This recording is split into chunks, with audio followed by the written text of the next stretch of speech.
Hi, I decided to do another video because my friend Lisbeth did a video recently about how she likes Halloween, but that she doesn't like it so much here in Germany. And I totally agree with her because I like Halloween, I like pumpkins, I'm always jealous when I see how much Halloween candy you have in the US. And I like theme parties and I like the atmosphere, but I don't like the tradition of trick-or-treating here in Germany because it replaces local traditions.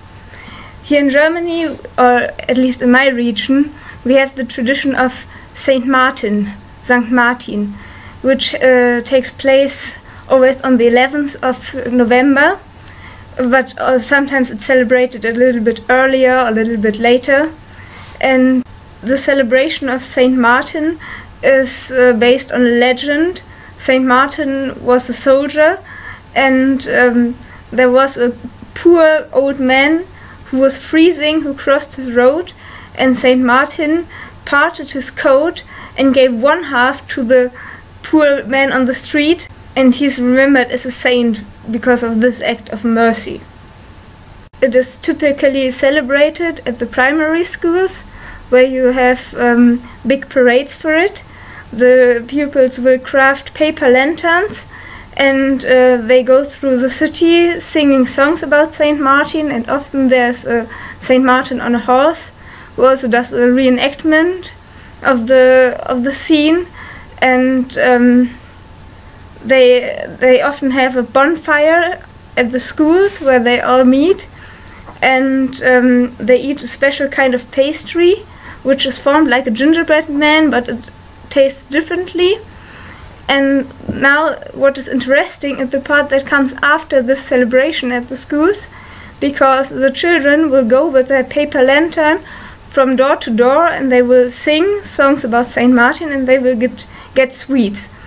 And this is a tradition which is local here and which gets more and more replaced by trick-or-treating from the children, and because they want to participate in the American form of Halloween.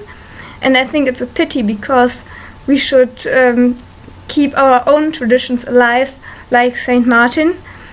And sometimes there's an adult who will accompany the children, and in some cases they will get a schnapps at the door also. And that's the part that my dad always liked about St. Martin. And he used to go with me each year until I was about 12. A big part about Halloween for Americans is also the dressing up in costumes, and I think that this is a tradition that is not really necessary here in Germany, because we have our own period where we dress up in costumes, because we celebrate Carnival very big, at least in our region. And you can dress up for a whole week and go out in the streets and nobody will think that you are crazy. And ironically, the first celebrations of Carnival also start on the 11th of November, the same day like St. Martin, but that would be a whole nother video. So I hope you enjoyed this one, and until next time.